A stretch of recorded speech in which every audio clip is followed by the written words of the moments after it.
So a couple months ago, I made a video where I fixed the problems I had with 2017 Power Rangers reboot movie, and in that video, I hinted that I had ideas for sequels and a prequel. And as I envisioned this version of the franchise, between the first and second movies, we get the prequel movie. So in this video, I'll be pitching that prequel. If you haven't seen the first video, I recommend checking it out. But all you really need to know for this to make sense is that I replaced Rita in the original movie with an original character named Persephone.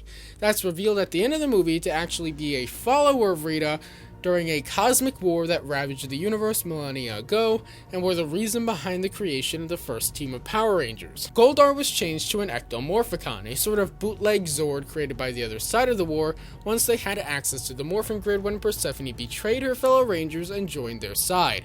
Okay, now you're all caught up. Here's my pitch. We open with a scene that's similar to that scene in Rogue One where Darth Vader is massacring those resistance fighters trying to get the Death Star plans, and they just barely get away with them. Except instead of Darth Vader trying to get the Death Star plans, it's Master Vile trying to get a mysterious mystical object. So these alien warriors get away with it, leaving Master Vile in a fit of rage. We fast forward 10 years later. Eltar. Eltar is a place that's kind of conflicted in appearance. Parts of it are war-ridden, but other parts are prosperous and people are just out there living their best life. They know there's a war going on, but they just try to forget about it whenever possible and have fun with all the mythical creatures. Oh yeah, there are mythical creatures native to Eltar, things like dragons, griffins, phoenixes, etc. The architecture I envision is kind of medieval-based, with big castles and spires, but more alien and futuristic. Think if King Arthur met Gallifrey. So there is a big royal meeting where we discover that Zordon is actually king of Eltar. Though he's not super regal, the Eltarian monarchy isn't the same as those on Earth. The meeting is essentially anyone politically against Zordon yelling at him that they aren't doing enough in the war and that the Power Rangers are doing more than they are. Zordon basically just deflects this stuff and leaves. Okay, now if you're not a fan of changing the canon, you're probably not gonna like this next part. Zed is Zordon's brother. He's from Eltar too. So Zed and Zordon talk a little bit in Zordon's chamber, with Zordon talking about how difficult everyone around him is being, and Zed kind of retaliates by saying that it must be so hard being king of a planet, but, kind of playfully. So Zordon returns that by playfully saying that it must suck being the Red Ranger then, because yes, it's revealed that Zordon wasn't the first Red Ranger. Zed was. Zordon is a tech aide / mentor.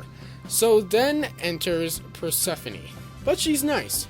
She wants to train in preparation for the next attack, so they go to the command center, which isn't a ship at this point, it's just kind of a hidden room in the royal castle, accessed through a secret entrance in Zordon's room. There, Zordon introduces to Persephone a new invention he's been making, an artificially intelligent robot that can help the Rangers train and generally help out, called Alpha. Zed says that it's kind of ironic that it's named Alpha when the last 2 attempts blew up. Zordon tries to activate Alpha, but he blows up, and he says that it's on to Alpha 4. Now we're in deep space on some kind of spaceship. Preferably, this is the space skull that Master Vile used, but I could live if they wanted something else. Inside, Rita Repulsa is surrounded by her followers. I think it'd be interesting if we portrayed them as somewhat of a cult, worshipping Rita as their empress. They're wearing robes with the symbol of her staff on it. The whole place is lit by candles, the works. And they don't just worship Rita, they worship the Morphin Grid and Rita's connection to it.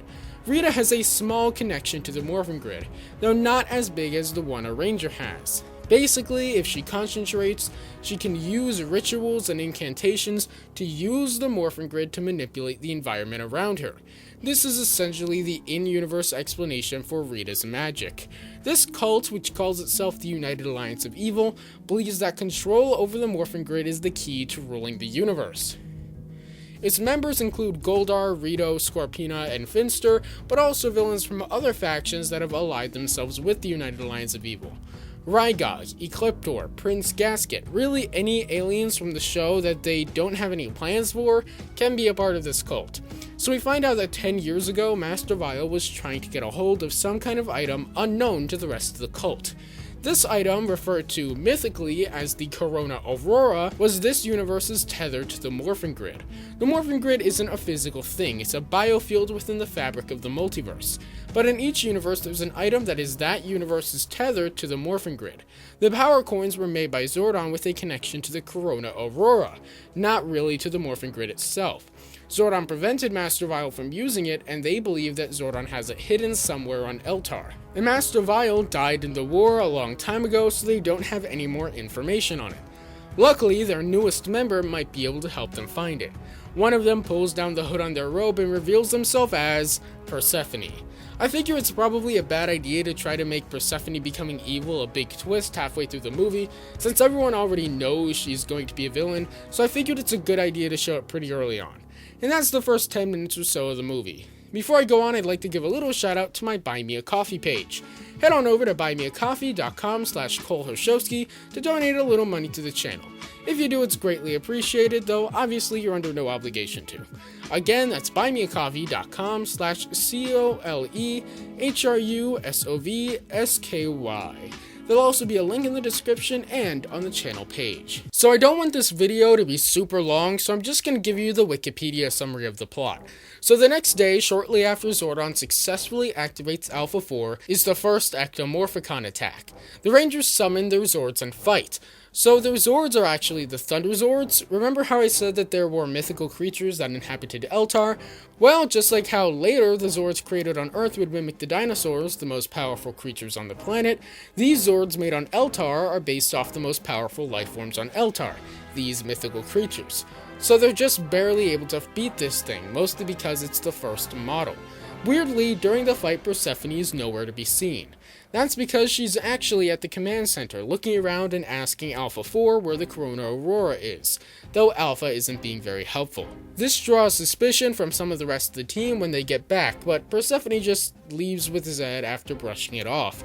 This early Ectomorphicon was pretty successful, so not only are the UA of E building more, but Rita is working on her own Ectomorphicon that's essentially her own personal giant death machine.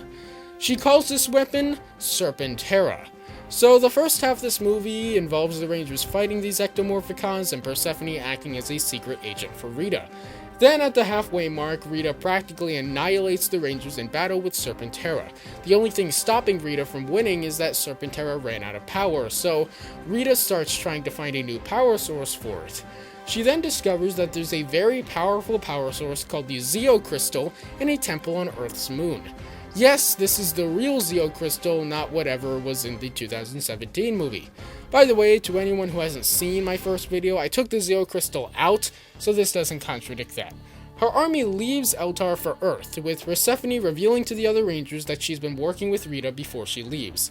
She tries to convince Zed to go with her, but he won't, so she kills him. So Zordon takes up the mantle of the Red Ranger. He and Alpha modify the command center to make it a spaceship and follow Rita. Zordon reveals that they aren't just stopping Rita from getting the Zeo Crystal because of the threat of Serpenterra, but also because the Zeo Crystal is the Corona Aurora, and if Rita gets a hold of it, it could mean the end of days. So skipping to the end, Alpha and the Rangers end up falling in battle while Zordon is on the moon battling Rita over the Zeo Crystal. Rita saying that by killing Zordon she'll avenge her father, with Zordon saying that Master Vile was not her father, he just corrupted her into treating him like one. In the end, Zordon grabs the Zeo Crystal and briefly uses it to become one with the Morphin Grid. He takes control of Serpenterra and uses it to destroy all the Ectomorphicons on Earth. Since Rita is connected to the Morphin Grid herself, Zordon traps her within the temple. Zordon throws Serpenterra and the Zeo Crystal into deep space, and, overwhelmed by exposure to the raw power of the Morphin Grid, dies. So that's the prequel movie.